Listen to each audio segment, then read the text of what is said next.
Here we have a lovely little piece of antique silver, and it is made in London, and is what's referred to as an Argyle. And yes, it looks like a small teapot, but in fact, an Argyle describes a gravy boat with a chamber inside that holds hot water. Notice here.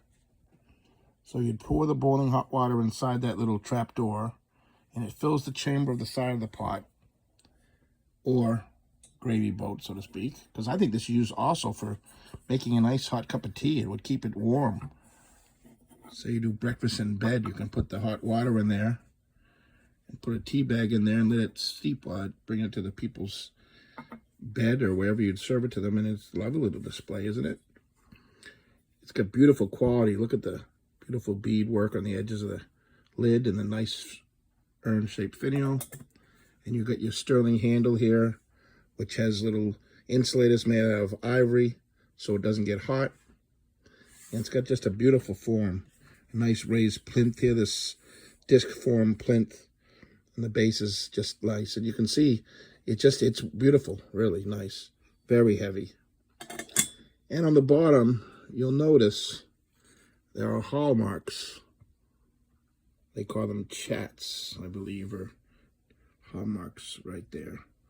And there is the little signature of the maker's mark, which says an HGAC in a square form. Henry Green and Charles Aldridge. And they were in partnership, I believe, from 1775 to 1786. And there's other marks there. You see what they call the lion passing or lion passant, which denotes silver, 92.5. And the next to that is a leopard's head with a crown, which is an assay mark, I believe. I'm not sure. I think that's a London hallmark, I believe. And on the right of that is the letter on the shield, which is a B. And that symbol on that shield would date it for being 1773? No, 1783. So there with the marks. It's quite interesting, isn't it? And it weighs about 17 troy ounces. And if I was to scrap it today, believe it or not, it's $1,350 in scrap silver. If you get someone to pay full price, of course.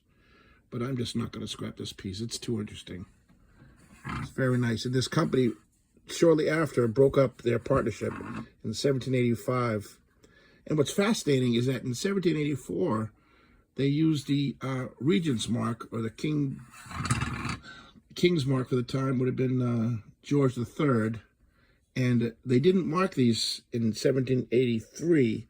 They didn't start doing that till 1784. So from 1784, you had the Regent's mark on there. So it just kind of fascinating. You could date this piece exactly when it was made. And then these people broke their partnership in 1786. So just very interesting piece of silver. Silver's amazing. It talks to you. It tells you everything about it with the hallmarks. There's a nice little monogram on there. It's a symbol of some sort of a scallop shell with some sort of tails of a serpent left and right of it. And it has the same symbol down there as well. Just slightly worn off. But isn't that a lovely, graceful piece of silver?